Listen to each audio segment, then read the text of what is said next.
So I'd like to thank our panelists for being here. So we have Mark Tucker of the National Center on Education and the Economy, Naomi Hirabayashi, who's of DoSomething.org, Lena Shi of the Department of Education, and Wendy Kopp, the CEO and co-founder of Teach for All and founder of Teach for America.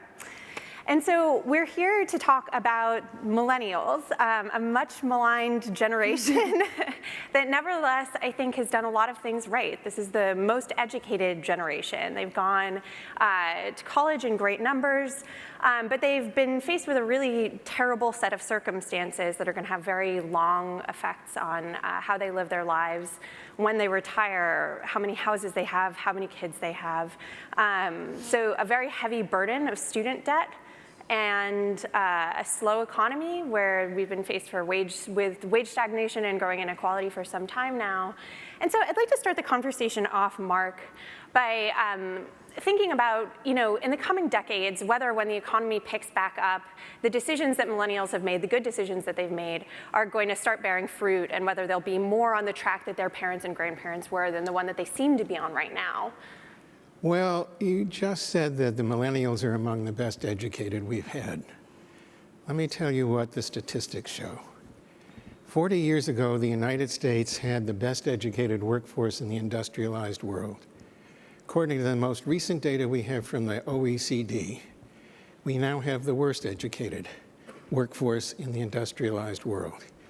ETS did a special study of that PIAC data from OECD.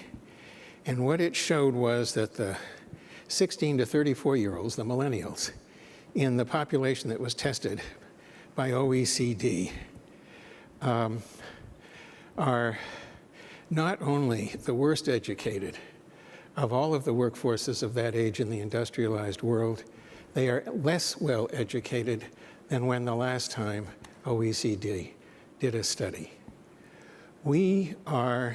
The United States is now in, I think, an extraordinary position. We are trying to compete in a world in which education and skills makes more difference than ever before in the history of the world. We are doing it now with a workforce whose skills are falling further and further and further behind our competitors. The millennials in the United States are up against people from all over the world. We used to compete with the people on the other side of town. It's now famously the case that we compete with people on the other side of the world. There are now about 30 nations that are outperforming us on the OECD PISA studies. That number has been increasing ever since they started doing the studies in the year 2000. In the 40 years since we have been collecting data on NAEP, the scores for high school students on reading and mathematics have not changed. But one nation after another is exceeding our performance by ever-increasing margins. I guarantee you that if we can't change that, our millennials are going to face a very bleak future. I'd have to have Wendy address the point that you're making, which is that it's good to get people to go to school, and we know that one of the best decisions that you can possibly make and one of the best things you can encourage for a young person is for them to go to, and importantly, to complete college. But the point that you're making is that even if you go to school, it's not clear that you are improving your skills or actually learning anything, right? Mm-hmm. Wendy, do you see that problem as starting to manifest in the workforce as well, or in the education system? I think that we've got multiple issues that contribute to the situation that Mark just described. And the fact is, first of all, we do have hugely differential rates in the degree to which kids, just based on their own background, end up completing high school and completing college. At the same time, we have a system that is oriented towards inadequate outcomes, let's just say. Very low academic standards compared to these countries that are doing much better. And as we all know, there are limitations to the academic, there are non-cognitive, skills and outcomes that we all know are important. So absolutely, personally, if I could wave a magic wand and do one thing to get us on a better course, and I don't know if you would agree with this or not, Mark, but I would say let us come together in our communities. Let's bring together our political leadership, our educational leadership, and all the various constituents for education and consider the question, what are the ultimate outcomes we are aiming for our kids? Mm-hmm. We need to get out of the box and the divisive, ridiculous vitriol that we are caught up in as we argue over testing and everything else, and actually realize that we've got to step back and orient towards what are important to us, figure out how to invest in both the measures of those outcomes and ultimately the capacity at a local level to actually put our kids on a path to those outcomes. Mm-hmm. But it seems to me that there's a question as to whether this is a question of money, and I'd love to hear Lena address this point. We spend a ton on education. And we're perhaps still not getting the outcomes we want. And we spend a ton, notably, both through the government and we ourselves, right? We become heavily indebted in order to go to school, very often not completing school. So is this a question of the resources that we have or a question of how we're using those resources? I think that's a fantastic question. Because when we think about investing in young people, we generally think of education and then we think of money. And these have been the traditional norms that have been kind of ingrained in our systems. In 2013, when my team and I joined Up to Us, it was the first initiative of its kind for students to try and engage other students on these complex issues of fiscal policy and the budget process. And we were able to think outside the box, as you're trying to, as you noted, because we had this opportunity to lead this initiative on our own campus and adapt it to the community values that we had. And ultimately, we were able to bring together 2,000 people to learn about the national debt and fiscal issues when there wasn't previously any type of precedent or blueprint that we could work off of. So we weren't necessarily reinventing the wheel or facing this need to totally invest in something new. Rather, we were able to harness the types of resources, the knowledge that was already available in the professors, in policymakers that were in our state, in professionals, and unite students not only from policy and government backgrounds, but from the medical schools, engineering schools, computer science. They all came together to learn about one of the most polarizing issues that we know of. And so to witness all of these folks come together and knowing that we spent less than $2,000 doing so, we realized that it was less than $1 per person to get everyone together at the same table. And so I think that taught us that the things that really bring young people together are these opportunities to connect with one another, and that relationships really matter, especially because these abstract issues can be kind of simplified into something as concrete as experiences that people actually have and can share with one another. So to the extent that we can focus more on redesigning programs or trying to reorganize resources that already exist, it's not very expensive. It just takes some creative thinking to get everyone together. And in the end, it might mean that students walk away with really lasting relationships and perhaps an interest in something that they didn't have before. Mm-hmm. And so, Naomi, this is an issue that you work on, right? Is engaging young people and all sorts of people, yes, right? And I do think that if you look at millennials, they tend to be quite optimistic about their own prospects, but they're generally pessimistic about how government is going to help them, and even to a certain extent about what the role of government is going to be in their lives down the line. And I think probably for good reason, given what gets done in Washington and the experience that they've had. Certainly the ones who already are adults of how government has functioned when they're adults. So I was wondering if you could talk a little bit about it, how you're trying to engage people and to what end, right? Yeah, so background, we're the largest organization for young people and social change. And so at DoSomething.org, what we want to do is, instead of focusing on one specific issue, our issue is a generation. It's young people 13 to 25. And what we do is we try to figure out how do you break down these big issues into a simple, free, meaningful call to action.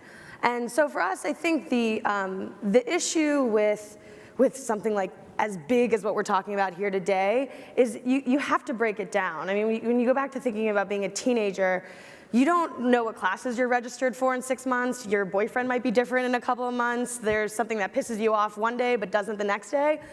So talking to someone about this is what the impact is going to be in 20 years, is not going to be an effective way. It's how is this going to change your week? How is this going to change what's happening in your social life? How is this going to impact your family?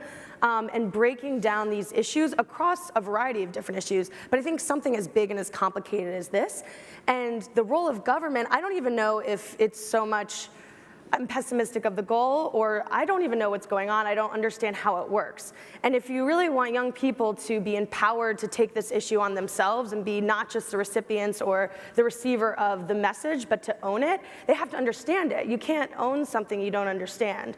And I think when it comes to these big financial issues, if you're not learning these lessons early, or you're not having the conversations at an early age with either someone in your community or a peer or your family, what's probably going to happen is avoidance. It's somebody else's issue they'll figure out. And we all know what that looks like when you flash forward a couple of years. So I think the big takeaway, and something that we focus on, is how can you break down this big issue into one simple measurable call to action. It's not going to solve it all, but it's a kind of a chunk that you're starting to chip away at. And what you're also going to walk away with is young people who start to take that thing and say, like, oh, I'm a champion for this, I'm educated on this, this is something that I care about. But before you break down the issue, you can't even try to market to them or talk to them about it, because, you know, a legalese document of 25 pages and a PDF or something is just not going to be effective. Mm-hmm. So that's the starting point, and that's how we try to think about it. Yeah. And so, you know, Mark, I want to go back to something that you said at the beginning, where on the one hand, if you're looking at these comparative test scores across countries, it seems that American young folks are not quite stacking up in the way that they used to. And on the other hand, you know, the college wage premium, as Wendy pointed out, is very high. And we do have like a large number of people who seem to be doing quite well in the economy. So how do you square those two things? You know, where is the evidence that the issue with our educational system is that it's not giving folks the skills that they need to compete in a global economy, where, as you pointed out, they're competing with workers all over the country, not just, all over the world, not just, you know, in the next town over. So the college-going premium has been going up and up for quite a long time now, and that is absolutely true. What is happening is roughly the following. The operation of the global economy, its fundamental dynamic has absolutely changed, so that for the first time in the history of the world over the last 20, 25 years, we are competing with people on the other side of the world for the same jobs. That used to be true only for the people in the bottom part of the spectrum, people with low skills. It's now true for people at every skill level. And at every skill level, there are people elsewhere in the world who are willing to work for as much less than Americans who have the same skills. That's new. When parents look at how their kids are doing in school, they look at the homework they're bringing home, it seems more difficult than what they had, and the kids are getting A's and B's, they figure they're doing fine. When American professional educators think about how well they're doing, they think, well, our kids are doing about as well as I did when I was in school, maybe a little bit better. We must be doing fine. They have both missed the mark entirely, because given the changes that have taken place in the global economy, what was good enough 10 years ago, 20 years ago, 40 and 50 years ago is nowhere near good enough today for two reasons. One is the one I just gave you, because there are people elsewhere in the world who are willing to do the same work for much less money. That is a trend we cannot stop and cannot ignore. For every job that is being lost to that phenomenon, probably more than 15 are now being lost to automation. Automated equipment is now able to do what kids with low skills can do. So let me come back to your question. What you're seeing now in the wage distribution is that we now have more and more and more young people coming on stream who have only 8th grade skills. They're not more than there used to be. There is more than the economy can absorb, because the number of jobs now available to people with basic skills is very rapidly declining. When that happens, their wages go down because there's more people looking for that work than there is work available. At the other end of the stream, there is more work available to people with very high skills. And although we're producing more of those people than we used to, not at anywhere near the rate that is being demanded. So their wages are going up. That makes sense, and I think that it speaks to a particular anxiety that you hear from young people, which is that even if they've gone to school, they've graduated with a ton of debt, and there aren't jobs open to them that like fit their skills, right? You have people with master's degrees who are taking jobs that hypothetically could be going to somebody who only has an associate's degree. But one thing that I want to talk about a little bit is when we're thinking about how to fix that problem, it seems to me that we've been focusing a lot on college, graduate school, financing, student debt, things like that. But I'm kind of wondering, Wendy, where you think the best marginal dollar is, right? If we're investing more to help millennials and folks who are younger than them, where do we need to be putting money to help raise that skill level and make sure that kids are getting educated? I mean, to Mark's point, I think if we don't get really serious about this overall challenge, like our educational levels are roughly staying the same while everyone else in all these other countries has figured out, oh, this is actually important. Like, let's actually make improving education a big priority. Let's raise our standards. Let's build the capacity of the system because this is super important. You realize you need to focus on every year, right? Like, if we're gonna make this a priority, we need to focus early, and we need to continue focusing every single year, and we need to ensure that we are orienting the entire system, starting with the youngest kids, towards a set of outcomes that we all decide are super important for our communities' future, for our country's future, for our own family's future. Mm-hmm. I don't think we can make a choice. I think, and I also agree that this is not, and we have a lot of money tied up in this system. It's not to say that we won't ultimately decide that we need to invest more, but there's a lot out there. It's just we're allocating it to certain places, and all you have to do is go walk around Capitol Hill to realize that we are not open to shifting our allocations. We are going to keep spending our money exactly as we have. And if people like me want to run around and say, let's create a fund to fund innovation and to scale what works, we can talk about maybe getting $50, $100 million into that little fund while we continue to spend billions of dollars doing the same thing that we have always done. If we were serious about this, we could change the way we operate and we could get much, much better. But we're not serious about it. I think the number one thing to do, if we want our kids to start taking this on, let's give the kids real information. Kids want to do well. When they realize that they are so far below these kids in other countries, let me tell you, that gets them on a mission.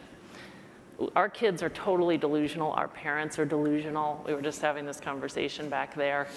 This is why we're not making progress. Mm-hmm. Go ahead, Mark, and respond. Well, a couple of things. First, over the last 25 years, we have increased what we have spent on American elementary and secondary education by 240% after accounting for inflation. We've much more than doubled what we've spent. We've more than tripled what we've spent. And we've gotten absolutely nothing for it. This is not so much a matter of spending more as spending differently, very differently. If you look at the top performing countries, they're spending much less and their performance on average is much higher, and the gaps between the low performers and the top performers are much smaller in the top performing countries. We are, conversely, spending much more than they. Our average performance is far below theirs, and the gaps between the top and the bottom performers in the United States are among the biggest in the industrialized world. That ought to tell us that we have a system that is not working.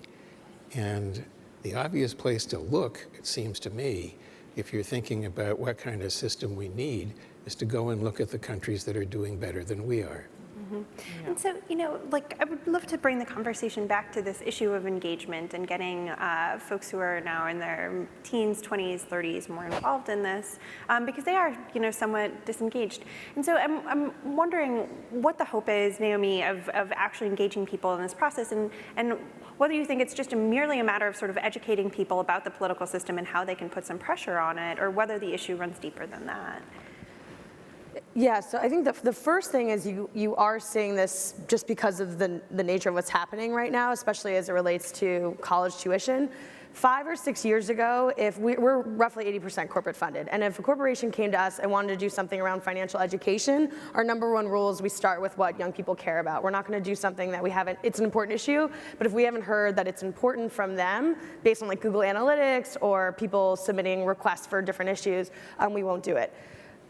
Fast forward 5 years, some of our biggest campaigns have been financial education campaigns because we've heard from young people directly when we do our national survey that paying for school, not getting into school, paying for school is the #1 pain point for them. And it is causing so much stress and really just weighing them down. That's why we have scholarships attached to all of our campaigns and so forth. So one, I think there's just been this shift because it's a reality of their world. It's something that they can't ignore because it's impacting them directly.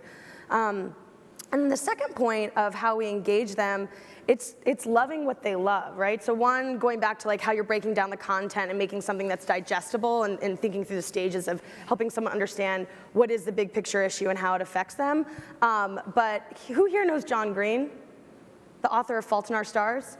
So he is a fantastic YouTube page. Yeah, all right, great. The Vlog Brothers, they're brilliant, and they have a couple different channels.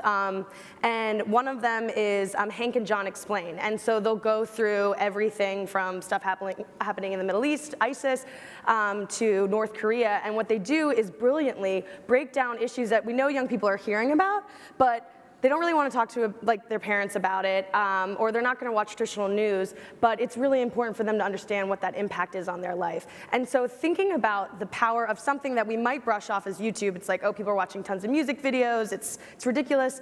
Thinking of it as an education platform all of a sudden shifts the narrative. And he did a brilliant one for, it was kind of an open letter to students for their first day back to school, talking about the importance of public education.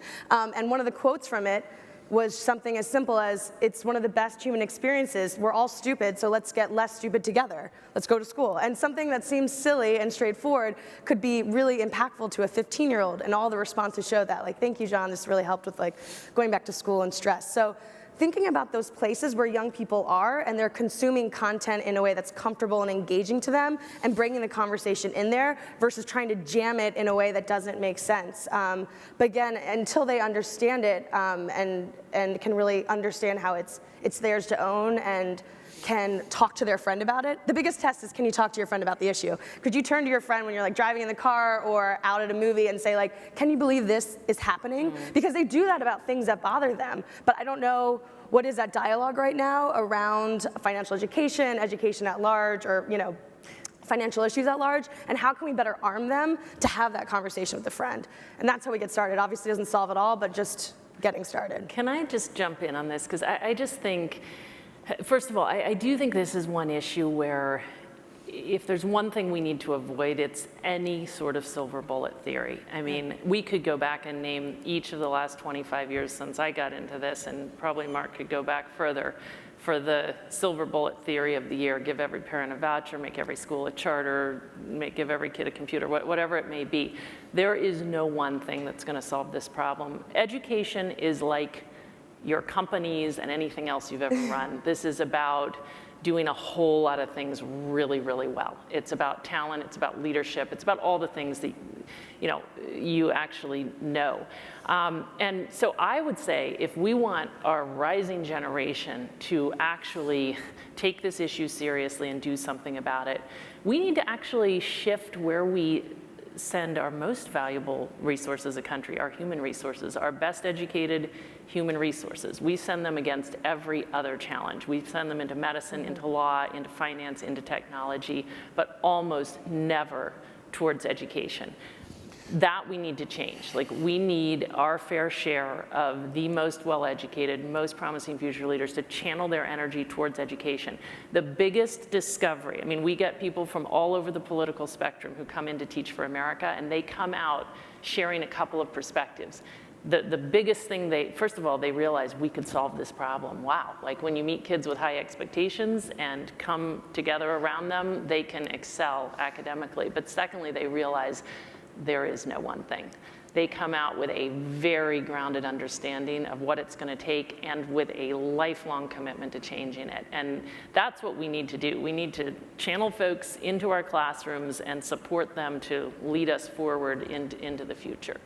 Yeah, it's interesting. And Lena, I'm interested to hear you respond to that, to the notion that you want to get people actually much more involved as citizens in this, because I think that one thing that we know about millennials is they're really concerned about all of these issues, and the information is very readily out there for them to read about anything from test scores to the amount of debt that they hold to the wage picture going forward. And the issue, I think, is that they just feel disengaged because they feel somewhat fatalistic about it. And I'm not sure if that's what you encountered when you were actually doing this work on the ground. Sure. So before we started our fiscal policy campaigns at college campuses, there was always this assumption that young people aren't really interested in fiscal issues or the budgetary process. And from what we saw throughout the 6 weeks, we realized that wasn't true, because there were so many students who were coming voluntarily, taking time away from studying for exams or internship hunting just to learn more about these issues. And we know that students are capable of solving some of the biggest issues there are. So if we look at some of the most prominent and influential companies like TFA or Google or Facebook or Microsoft, we know that all of these companies are the products of students' imaginations. And that kind of gives hope that many students are up for the challenge and can be engaged in some of these really complex, abstract issues if there are those opportunities. So what are those opportunities, I guess, is the next question. One thing that we definitely learned is important is to start with something that students can share in common. Mm-hmm. So for us, starting on a college campus, we knew that there was a lot of familiarity with certain professors, or many students had familiarity with their own financial aid experiences. So how can we really encourage students to show up as they are and to create an open space where they can actually just share more information about what it has been like for them? Another thing is the importance of creating common spaces where all these ideas are welcomed. Especially for something as polarizing as fiscal issues, we knew that we wanted to create a space where people could share all sorts of different opinions, and then students could ask all sorts of challenging questions to push back and really probe a little bit harder about what the data are and where the evidence is actually coming from and what types of assumptions that we're actually making, so that we can become better educated on these issues. So I think in school, we have the opportunity to learn about these things, and now kind of the next step is how do we translate this to something full-time? And I know that right now, many millennials want to work on issues that are meaningful to them. And now that's not just going into the public sector. Mm-hmm. You can find many meaningful opportunities in the private and nonprofit sector, just like my panelists are on. And so there's a lot more drive that the public sector needs to do in order to actually capture these people's interests, whether it's recruiting on a different timeline, like starting a lot earlier so that students are aware of a lot of public opportunities, or whether it's providing benefits that aren't necessarily just compensation, whether it's kind of focusing on strategies like loan forgiveness, or kind of subsidizing things that students already care about, like internet or their phones or something like that. But I think that there are so many opportunities that the question is just, how do we create these inclusive platforms, knowing that many students don't necessarily get the information firsthand, and that these are really complex issues that people are working on, but those people who are working on them don't necessarily look like the students. So how do we get students more at the table, and physically and symbolically? So. Awesomely. Well, unfortunately, our time has run out, but I'd like to thank our panelists so much. I really appreciate it. And yeah, thank you. Thank you.